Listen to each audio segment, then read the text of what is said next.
dia desses, eu separo um tempinho e ponho em dia todos os choros que não tenho tido tempo de chorar.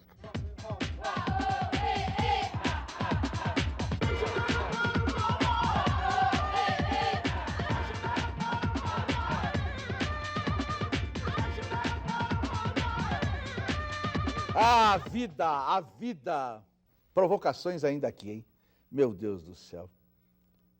Preparem seus corações. Sabe quem está aqui ao meu lado? É um político. Político? É, muito mais que político. É um personagem da história do Brasil. Aos 33 anos, foi ministro do Trabalho João Goulart.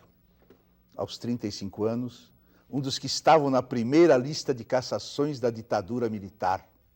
Viveu exilado na Iugoslávia, no Peru, no Chile, no Uruguai, na Argentina.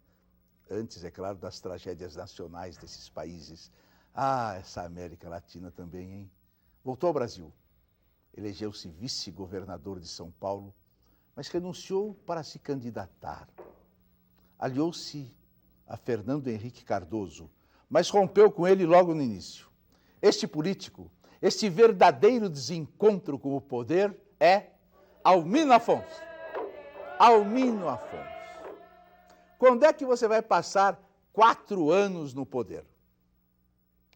Já não creio.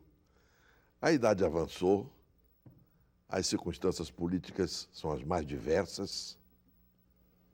Já não é fácil ser candidato por um conjunto de circunstâncias que vão desde, às vezes, a revolta íntima até as faltas de recursos materiais.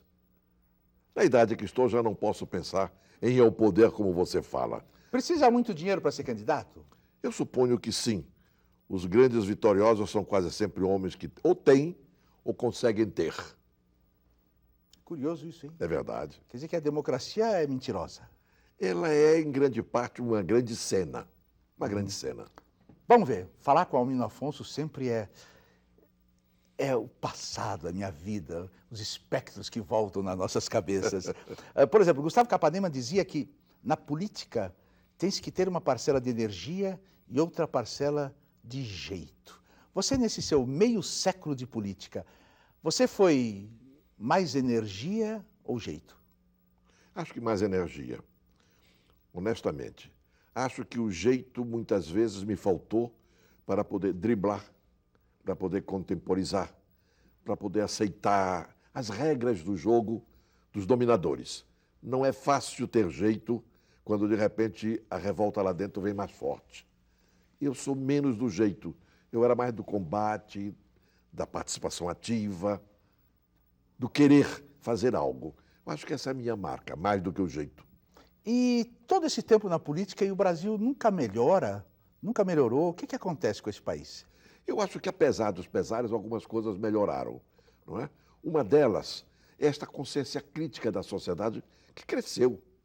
Eu acho, se eu tomo em conta os anos 60, quando eu, jovenzinho, comecei a vida pública, e hoje, eu diria, há uma tomada de consciência maior na sociedade. Mas continua, segundo a Organização Mundial de Saúde, a Fundação Getúlio Vargas, 50 milhões de indigentes. É verdade. Você vai ao Aurélio e vê indigente é pior que a pobreza. É verdade. Não sei quantos milhões de analfabetos. É verdade. O que é que pode ter melhorado? Só a visão crítica? Mas é que a visão crítica detona o restante. Você vai ter homens públicos mais vigiados, mais fiscalizados, mais acusados na área da improbidade, na área da incorreção, coisa que no passado era mais abafado. Se eu tomar em conta o número de homens públicos de relevo que perderam o mandato, que foram processados, que estão aí na periferia, eu diria, isto não houve no passado. Então eu diria, isto é novo.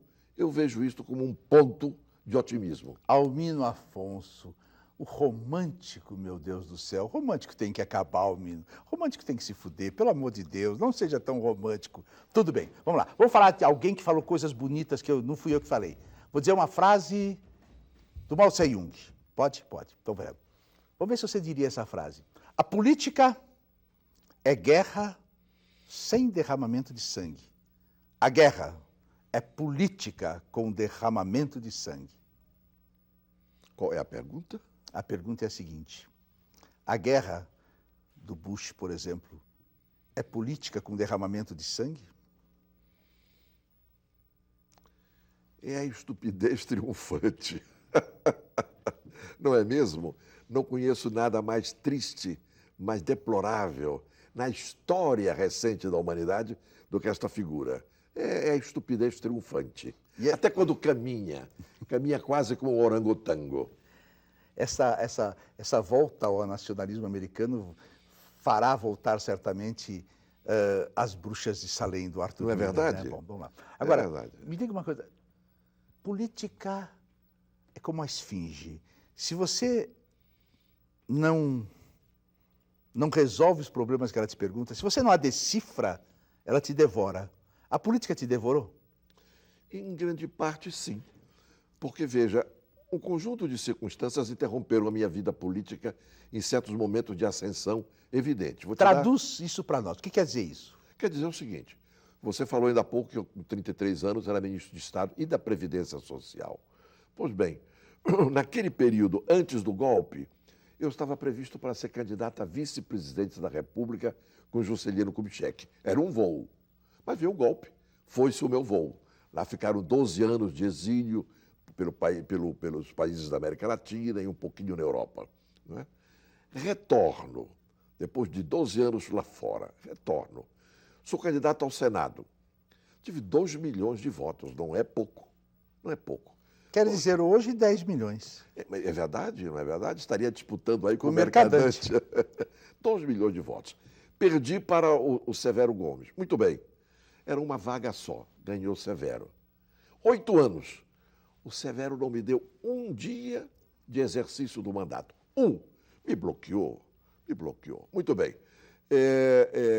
Construo aqui, através do passo seguinte, que foi a vice-governança, uma possível candidatura ao governo. Corri esse estado, cidade por cidade, município por município. Plantei o que pude. Eu era o candidato natural do PMDB na época. Natural. Se eu contasse com o apoio do governador, que era implícito, parecia ser, eu teria logrado eleger-me. Se tivesse logrado eleger-me, as asas cresciam, porque governador de São Paulo, qualquer um, cresce, a não ser que seja totalmente imbecil. Com essa me puxou o tapete. Não é verdade? E lançou à última hora o Fleury, da maneira mais incompreensível. Perdi eu a chance de chegar ao governo de São Paulo. Havia alguma razão mais profunda para ele fazer isso? Eu, lá no íntimo de mim, acho que sim, mas preferia não decliná-lo. Mas esse programa é para declinar. Eu sei, quando a gente sabe os verbos todos, a gente declina. Quando não sabe, diz apenas a metade. Como é que está a tua relação com ele hoje? Eu diria que é cordial, não mais que isso. Que gente civilizada, né? Maravilha. Agora, na guerra só se pode ser morto uma vez, na política diversas vezes. Quantas vezes você foi morto na política? Eu considero 3. Uhum. Eu considero quando houve o golpe de 64, que foi realmente um corte na minha vida pública. Eu tinha 35 anos, né? Estava em plena ascensão e... Né? Quando eu estive para ser candidato a governador e com enorme chance de ganhar, perdi, porque houve esse obstáculo que já me referi. E mais recentemente, eu acho que se nós tivéssemos feito um acordo aqui em São Paulo com o Lula, ostensivamente, como era a pretensão de muitos de nós, eu podia ter sido candidato ao Senado também e provavelmente teria me elegido. Olha, ó, o outro lá cortando aqui. Lá é baiano fudido, ó. Olha lá. Ele ganhou de mim. Ele ganhou.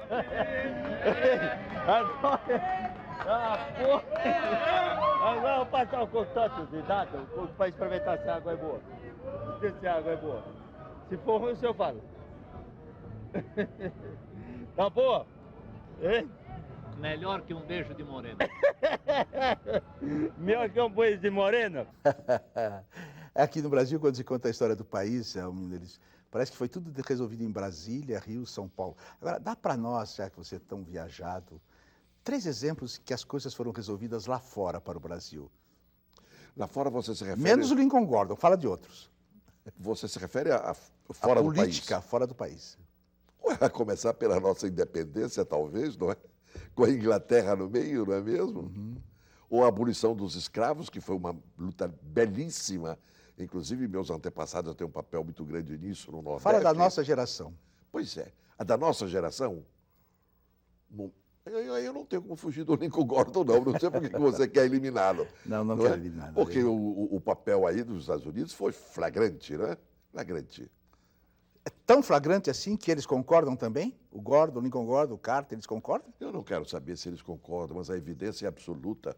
Você sabe que os americanos, o Magalhães Pinto havia composto em Minas um secretariado que era um ministério. Era um ministério. O que objetivava ele com aquilo era poder alegar o chamado estado de beligerância. Quer dizer, um país de fora dizer: eu estou apoiando aquele que está em estado de beligerância com o governo federal. Isso foi tudo tramado e consertado. Eu me lembro, em entrevista de Veja, março de 78, você fala sobre a necessidade de surgir um partido popular de massa que levasse em conta o conjunto da sociedade. Aí surgiu o PT. Era dele que você falava? O PT nasce de um conjunto de iniciativas, da qual, até para espanto de muitos, o próprio Fernando Henrique participou, eu próprio. Não é? Porque quando o Lula, pela primeira vez, fez uma referência à necessidade de um partido dos trabalhadores, nós estávamos juntos em Salvador. Ele, Fernando Henrique e eu, num congresso de petroleiros. Quando o Lula, que começava a crescer como líder sindical, né, e diz: o que nós precisamos é de um partido de trabalhadores. No nosso retorno, no avião, já havíamos discutido o que podia ser isto. E foram meses de discussão sobre esta hipótese, até criarmos aqui em São Bernardo um congresso de São Bernardo chamado, com intelectuais, com 33 deputados federais e 3 senadores, com dirigentes sindicais do país inteiro, liderado em grande parte pelo próprio Lula, para discutirmos o que seria esse partido alternativo. E quando nós estávamos em pleno parto desse partido alternativo, alguns outros dirigentes sindicais, né, na cidade de Lins, lançam o PT. E o Lula, que estava conversando conosco sobre essa hipótese que eu estou dizendo, não pode deixar de aderir de imediato àquele PT que nascia daquela forma. Aí houve uma divisão de águas. Eu não seguiria nenhum exemplo estrangeiro, porque todo o país do primeiro mundo, eles governam através de injustiça. E com injustiça não se pode governar.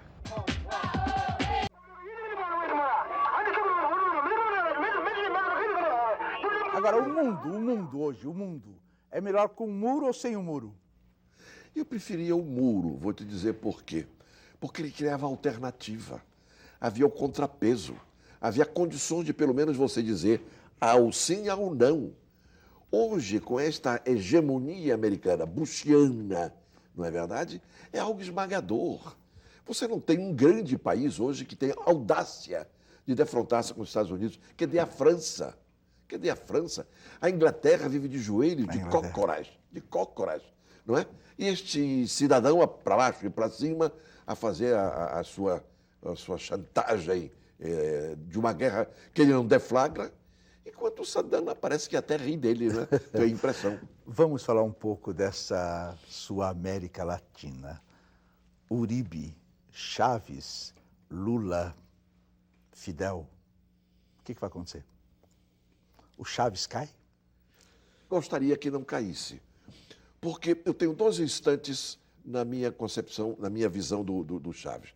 Quando ele se elege, ele era um pouco aquele canastrão falante, não é? Um pouco tosco. Um pouco não, muito tosco. Eu assisti aquilo com pouco entusiasmo. Mas gradualmente eu fui vendo que ele cumpria um papel de ressonância popular que o diabo dessa América Latina precisa outra vez. Passei a dar meu voto de esperança a ele, não é? O Fidel eu não tenho por que desdizer a minha juventude. Não tenho por que desdizer. Quem quiser que desdiga, eu continuo um admirador do Fidel, é uma das grandes figuras desta história contemporânea. Lo que disse Fidel, eu hago, os outros não. Não é verdade? Assim. E o Lula igual. O Lula igual. Todos nós vimos o Lula crescer devagarzinho, não é mesmo? Hoje, este cidadão é um chefe de Estado. O mundo está a favor do Lula. Que coisa fantástica. A personalidade de Lula é superior à personalidade hoje, neste ano, do Papa. É verdade. Mas me diz uma coisa. Como é que você indicaria alguma coisa para que as pessoas acreditassem no poder em matéria de educação? Eu diria que, creio que coisas óbvias, porque é curioso, Abujamra, quantas vezes o óbvio é declarado, não é mesmo? Eu me lembro de um dia um debate do Darcy Ribeiro, numa daquelas reuniões de cientistas sociais, etc., durante a ditadura, em que ele dizia, né, eu gosto de fazer o discurso do óbvio. Não é? E realmente, quem é que não diz que precisa fazer realmente uma política educacional que atenda de imediato o problema das classes pobres e acabe com o analfabetismo? Todo mundo diz. É Kafka, né? Não é verdade? Kafka, é um negócio kafkaniano. Assim. Todo mundo quer reforma agrária, todo mundo quer reforma da educação, todo mundo quer... E não se faz nunca. Por quê? Essa da educação, então, é uniforme. Eu não vejo ninguém dizer diferente. Você vê? Não vê. Sentados aqui, todos... Mas todo mundo. Fala isso. Todo mundo. Entretanto, nós continuamos com essa enorme chaga que é o analfabetismo e uma educação que se aumentou numericamente as escolas, mas não sei se aumentou na qualidade, não é? Não, eu me lembro, por exemplo, você é da minha geração, eu sou da sua, um pouquinho mais velho que você. Quando eu cheguei a São Paulo, eu sou do extremo norte, quando eu cheguei a São Paulo, em 1950, o Colégio Roosevelt, Colégio do Estado, era uma coisa memorável. Todo mundo citava como um padrão de educação. Disputavam-se vagas para ir para lá, não é mesmo? Qual é a forma que você indicaria hoje para isso acontecer? Não sei, um governo que realmente acredite nisso, não é? Que se podia pensar... Algum governo não acreditou nisso? Eu diria que o Fernando não deu à educação o padrão que se precisava, não é? Apesar de todo o entusiasmo com que ele próprio sempre homenageou o ministro Paulo Renato, estas coisas que nós estamos falando estão aí ainda ou não estão? Estão aí ainda, não é? Houve esta forma de corrigir as defasagens da escola pública, sobretudo nas universidades, através do chamado provão, etc. Mas a verdade é que se eu pegar o que eram as grandes escolas antes e o que é hoje, continua um grande número de pessoas com títulos que não são prevalecentes. Escuta aqui, bagunça já tem nessa cidade, bastante. Só que ninguém vê, e quem vê não liga. Você vê, tem guarda municipal, PM, tem carro ali, tem choque, tem civil, tem tudo. Cadê? Aí o vagabundo tá solto aí? Não adianta nada. Ali é proibido vender um veneno, ele tá aqui, o guarda. Eles estão vendendo veneno ali. O mundo, como é que tá? O mundo é a fase terminal. Você sofreu por ter sido massacrado politicamente? Durante muito tempo, não. Porque talvez a idade dava na frente uma perspectiva de que eu podia continuar, não é? Podia avançar. Hoje isto me magoa mais. Isso me magoa mais. Há uma contradição entre a expectativa e a idade inelutável, correndo a cada dia. Complica. Alguém do poder conversa com você? Hoje, eu diria que sempre mantive boas relações, desde que entrei na vida pública, com os homens do poder, porque muitos deles são, inclusive, de minha geração. Comeram nessa mãozinha sua, né? Não comeram, mas talvez partilhamos o mesmo pão, alguns. Me diga uma coisa, qual foi o melhor autor que você leu e o melhor autor que você não leu? Olha, se eu disser qual é o melhor autor, não vá fazer uma análise de grandeza literária, de consagração. Eu vou lhe dizer algo que ficou dentro de mim, não é? Você disse que queria aqui fazer uma conversa sobre alma. Arrancar a tua alma. É alma. Para mim é Vitor Hugo. Para mim é Victor Hugo. Victor Hugo. Victor Hugo. Os Miseráveis, para mim, me marcaram tanto, tanto, tanto, não é? Tudo ali. Você se sentia Jean Valjean ou o policial? O policial nunca, né? O Javert, não é verdade? O Javert. O Javert. Mas o Jean Valjean é uma figura fantástica. E aquele bispo, naqueles primeiros encontros com Jean Valjean, e aquele namoro do Mário com a Cosette, não é? É um grande romance, porque pega tudo, não é verdade? E qual foi o maior autor que você não encontrou? Eu te diria que é Goethe. Eu diria que é Goethe. O Goethe do primeiro volume, primeiro volume, eu li e reli em alguns momentos apaixonadamente. No segundo, não consegui voar. A culpa é nossa, né? Não é do autor. Não deve ser, bem de leve, Agora, não deve Almir, ser. você prefere uma obra ou um destino humano? O destino humano, não é verdade? O destino é mais forte. O destino te faz maior do que você é, não é mesmo? A obra é aquela elaboração, sabe Deus de quantos anos, e nem sempre reconhecida. No que é que você se julga mais hábil? Na observação objetiva? Numa análise introspectiva? No que você é mais hábil? Eu tenho intuição. Eu tenho intuição, não é?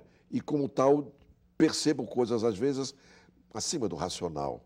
Não me explico o porquê saber, o porquê sinto, o porquê percebo. Você não prefere a ciência do que a intuição? Eu acho que a intuição, em muitos momentos, é mais alta, porque ela cria, inclusive, o cientista. Ela o leva a compor e a buscar coisas. Caminhar no incerto, como dizia Pascal. Não é verdade? Diz uma coisa, todos, olha, você não vai responder para mim, não, ninguém. Eu quero que você realmente responda essa pergunta. Assim. Que pessoa faria você atravessar a rua para não passar por ela? É terrível, é terrível. Eu me recordo de uma história, mas não vou poder dizer, que é de um filho ilustre no país, uma das grandes figuras nacionais, vindo de origem modestíssima, e que o pai era um alfaiate, modesto alfaiate. E ele já era estudante de medicina. Ele é uma versão que eu tenho, muito verdadeira, de que um dia ele encontrou o pai e ele atravessou a rua para não encontrar-se com o pai, não é? Esta imagem sempre me ficou na cabeça. Eu não saberia atravessar a rua. Você é uma enguia mesmo, hein? Por Não quê? se consegue segurar essa enguia. Mas eu estou te falando com alma, não estou? Não sei, eu queria a sua alma negra, não a alma clean. Agora, fala, por exemplo, a maior imprudência da sua vida. Ter sido político a vida toda. Isso não é imprudência, é? Foi. Veja, eu vim para São Paulo, agora você pode rir de mim, com pretensões a ser poeta. Era a minha grande pretensão. Não me realizei como poeta. Me transformo em advogado. Eu diria que tenho habilidade profissional, tenho gosto. Eu gosto da dialética do direito, pode ou não pode, etc. É uma coisa que me pega, eu gosto. Mas não me transformei no advogado que podia ter sido, como tantos meus colegas são. Entrei pela vereda da vida pública e sofri vários tropeções. Eu acho que foi uma imprudência. Almino Afonso, olha para aquela câmara e fala tudo que você gostaria de falar com uma liberdade que, de repente, não deixaram você usar. Aproveita esse momento, está lá a câmara. Aqui eu me sinto à vontade para poder dizer o seguinte. Hoje, se alguma coisa eu tenho a dizer, com a alma, lá no fundo da alma, é o meu desejo de que o Lula seja um grande presidente. É a demonstração de que um homem vindo da origem mais modesta, mais simples, mais humilde, mais da fome, chegar presidente da República é realmente uma caminhada extraordinária. Mas não é só isto o êxito pessoal, é o compromisso que ele tem na luta contra a fome, contra a pobreza, contra o atraso, contra a mesquinharia política. Isso tudo que a vida o ensinou, porque ele não passou pelas universidades, eu quero que esteja nele o tempo todo, nestes anos que estão diante dele, para que realmente o país saia desta tristeza que é ir e vir. Eu quero que a contradição se estabeleça, que um homem da origem mais modesta faça o que a nação espera que seja feito. Dar um abraço ao menino é a coisa mais falsa. A única coisa falsa do programa é um abraço.